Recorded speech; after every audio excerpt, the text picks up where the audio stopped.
Subscribe करा अस्सल homemade recipes, bell icon दाबा, अलर्ट ऑन करा, पहा अस्सल होममेड रेसिपीज।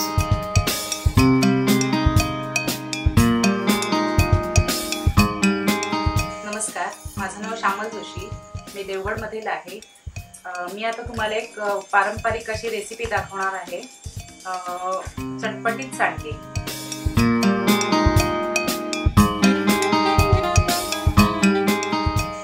त्याच्यासाठी आपल्याला लागणार आहे भिजवलेली चणा डाळ, जी मी आणली आहे, त्यात वाटून आणलेली आहे बारीक करून त्याची पेस्ट। त्याच्यानंतर गरम मसाला, हळद, तिखट, मोहरी, मीठ, आलं लसणाची पेस्ट, तेल आणि चटणी बनवण्यासाठी टोमॅटो आणि कांद्याची प्युरी।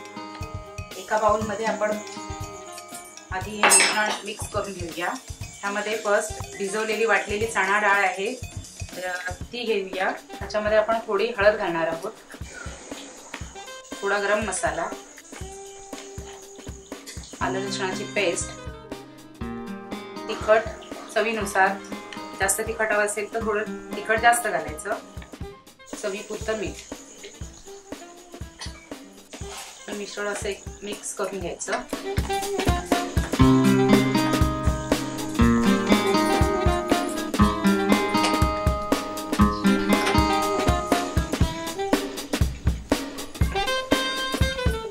एकाकडे तेल गरम करायचं।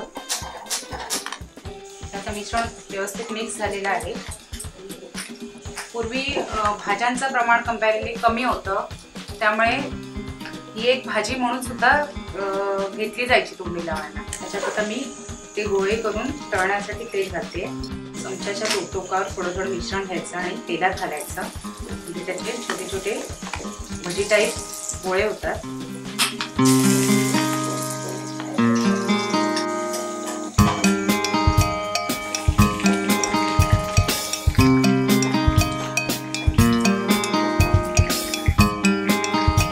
साधारण चमच्याला हे कडक असे लागले की ते पूर्णपणे तयार झाले असं समजायचं। हे आता आपण टिश्यू पेपरवर काढून घ्यायचे।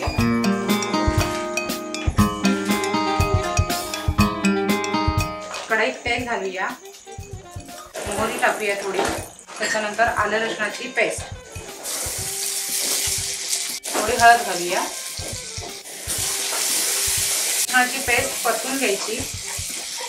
टोमॅटो, वाटलेला टोमॅटो आणि कांदा याचं प्युरी घालायची। हे आपण तिथपर्यंत परतायचं जोपर्यंत ते तेल सोडत नाहीये। एकदा ते घट्ट झालं की तेल सोडलं की ती प्युरी तयार झाली असं आपण समजायचं। त्याच्यात आता आपण चवीनुसार थोडं तिखट आणि थोडं मीठ,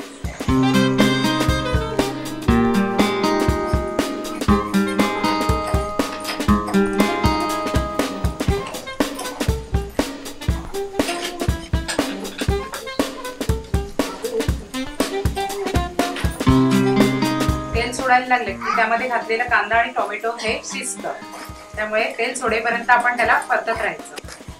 पूर्ण कोरडं झालंय आणि आता हे कढईने तेल सोडायला लागलेलं आहे।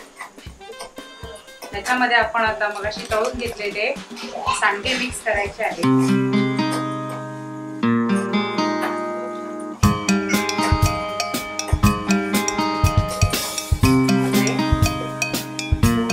झालेले